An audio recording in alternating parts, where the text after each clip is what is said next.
ಮುಜರಾಯಿ ಇಲಾಖೆಗೆ ಸೇರಿರುವಂಥ ರಾಯರಾಯ ಸಮೂಹ ದೇವಾಲಯದಲ್ಲಿ ಭ್ರಷ್ಟಾಚಾರಕ್ಕೆ ಕೊರತೆ ಇಲ್ಲ. ಈಗ ರಾಯರಾಯ ಸಮೂಹ ದೇವಾಲಯಕ್ಕೆ ಕಾರ್ಯನಿರ್ವಾಹಕ ಅಧಿಕಾರಿಯಾಗಿ ಬಂದಿರುವಂಥ ರುದ್ರೇಶ್ ಅವರು ರಾಯರಾಯ ಕಲ್ಯಾಣ ಮಂಟಪ ಅನ್ನುವಂಥದ್ದನ್ನು ರಾಯರಾಯ ಬಾರ್ ಅಂಡ್ ರೆಸ್ಟೋರೆಂಟ್ ಅಂತ ಮಾಡೋದಕ್ಕೆ ಹೊರಟಿದ್ದಾರೆ ಅನಿಸುತ್ತೆ. ಇದೇ ತಿಂಗಳ 1ನೇ ತಾರೀಕು ರಾತ್ರಿ 8 ಗಂಟೆಯಿಂದ 1:30ವರೆಗೂ ಎಣ್ಣೆ ಹೊಡೆದು ಅವರ ಬಾಯಿಗಳಲ್ಲಿ ಬರುವಂಥ ಶಬ್ದಗಳನ್ನು ಕೇಳಿದ್ರೆ ಆಶ್ಚರ್ಯ ಆಗುತ್ತೆ. 9, 10, 11 ಒಟ್ಟು ನಮಗೆ ಬಂದಿರೋ ಮಾಹಿತಿ ಪ್ರಕಾರ 7 ದಿವಸ ರಾತ್ರಿ 8 ಗಂಟೆಯಿಂದ ರಾತ್ರಿ 11, 11:30ವರೆಗೂ ಎಣ್ಣೆ ಹೊಡ್ಕೊಂಡು ಮಾಡಬಾರದ ಅವ್ಯವಸ್ಥೆಗಳನ್ನು ಮಾಡಿದ್ದಾರೆ.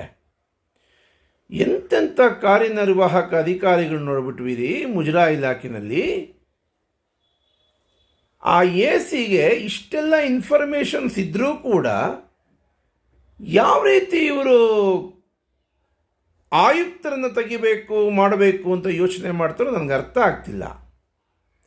ಹಿಂದೆ ಇದ್ದಂಥ ಒಬ್ಬ ಭ್ರಷ್ಟ IAS ಅಧಿಕಾರಿ ಚೆನ್ನಾಗಿ ಕೆಲಸ ಮಾಡ್ತಾ ಇದ್ದಂಥ ವ್ಯಕ್ತಿಯನ್ನು ಇಡೀ ರಾಜ್ಯದಲ್ಲಿ ಎಷ್ಟು ಜನ ಭ್ರಷ್ಟ ಅಧಿಕಾರಿಗಳಿದಾರೋ ಅಷ್ಟು ಭ್ರಷ್ಟ ಅಧಿಕಾರಿಗಳ ಕೈನಲ್ಲಿ ಸ್ಪಾನ್ಸರ್ ಮಾಡಿಸಿ ಕೊನೆಗೆ ಆ IAS ಅಧಿಕಾರಿ ಮುಜರಾಯಿ ಇಲಾಖೆಗೆ ಗೊತ್ತಿಲ್ಲದ ಹಾಗೆ ಗೌರವವನ್ನು ಹಾಳು ಮಾಡಿಕೊಂಡು ಹೊರಗಡೆ ಹೋದರು. ಇವತ್ತು ಪ್ರಾಮಾಣಿಕವಾಗಿ ಕೆಲಸ ಮಾಡ್ತಿರುವಂಥ ಆಯುಕ್ತರು ಬಂದಿದ್ದಾರೆ, ಸ್ಟ್ರಿಕ್ಟಾಗಿ ಕೆಲಸ ಮಾಡ್ತಾರೆ, ಇಲ್ಲಿ ಪುಕ್ಷಟೆ ದುಡ್ಡು ಹೊಡೆಯೋಕ್ಕಾಗೋದಿಲ್ಲ ಅಂಥೇಳಿ ಆಯುಕ್ತರನ್ನು ತೆಗೆಯೋದಕ್ಕೆ ಪ್ರಯತ್ನ ಮಾಡ್ತಾರೆ. ನೋಡ್ರಿ ಏನು ಖುಷಿಯಾಗಿ ಎಣ್ಣೆ ಹೊಡಿತಾ ಇದ್ದಾರೆ. ಮುಜರಾಯಿ ಇಲಾಖೆಯಲ್ಲಿ ಎಂಥ ಸ್ಥಿತಿ ಬಂತು ನೋಡ್ರಿ.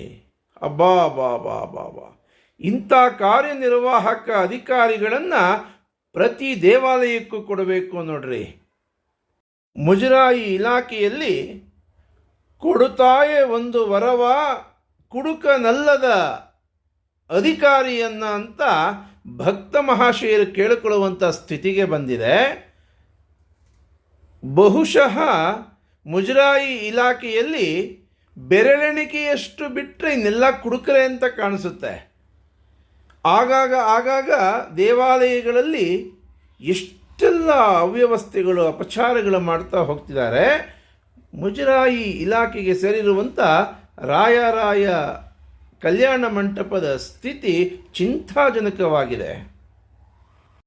ಡ್ಯೂಟಿ ಹವರ್ಸಲ್ಲೇ ಇಷ್ಟೆಲ್ಲ ಎಣ್ಣೆ ಹೊಡ್ಕೊಂಡು ಎಂಜಾಯ್ ಮಾಡ್ತಿದ್ದಾರೆ ಅಂತ ಅಂದರೆ ಇನ್ನು ಬೇರೆ ಬೇರೆ ಸಮಯದಲ್ಲಿ ಇನ್ನು ಹೇಗಿರ್ಬೋದು ಇವರ ಅವ್ಯವಸ್ಥೆಗಳು. ಇವತ್ತಿರುವಂಥ ಕಾರ್ಯನಿರ್ವಾಹಕ ಅಧಿಕಾರಿ ಯಾರೋ ಒಬ್ಬ ನೌಕರನಿಗೆ ಫೋನ್ ಮಾಡಿದರೆ ಆ ಫೋನ್ ಮಾಡುವಾಗ 4-6 ಜನ ಬೇರೆ ಬೇರೆ ವ್ಯಕ್ತಿಗಳಿದ್ದಾರೆ. ಫೋನ್ ಮಾಡಿದ ತಕ್ಷಣವೇ ಏನು ಹೇಳೋ ರುದ್ರಿ ಅಂತ ಕೇಳ್ತಾರೆ.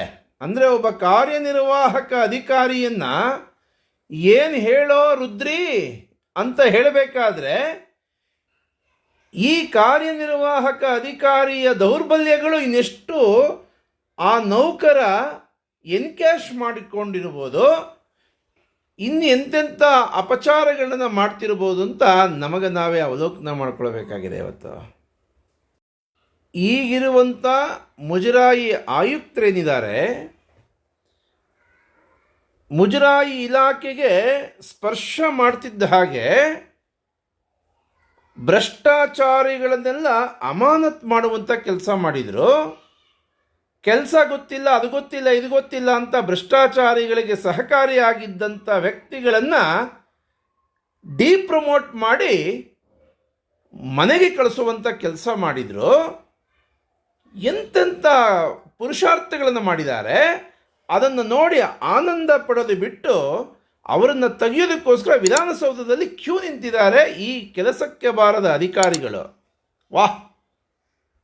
ಮುಜರಾಯಿ ಇಲಾಖೆಯನ್ನು ನಿಶಾವಶೇಷಗೊಳಿಸೋದಕ್ಕೋಸ್ಕರ ಈ ವ್ಯಕ್ತಿಗಳೇನು ಕೆಲಸ ಮಾಡ್ತಿದ್ದಾರೆ, ದಯವಿಟ್ಟು ಇವರನ್ನು ಅಮಾನತು ಮಾಡಬೇಕು ಅಂತ ಮಾನ್ಯ ಆಯುಕ್ತರಿಗೆ, ಮಾನ್ಯ ಸಚಿವರಿಗೆ ಆಗ್ರಹ ಮಾಡ್ತಾ ಇದ್ದೀನಿ. ಮುಂದಿನ ದಿನಗಳಲ್ಲಿ ಈ ರೀತಿ ಆಗಬಾರದು, ಒಳ್ಳೆಯ ಕೆಲಸ ಮಾತ್ರ ಮಾಡಬೇಕು.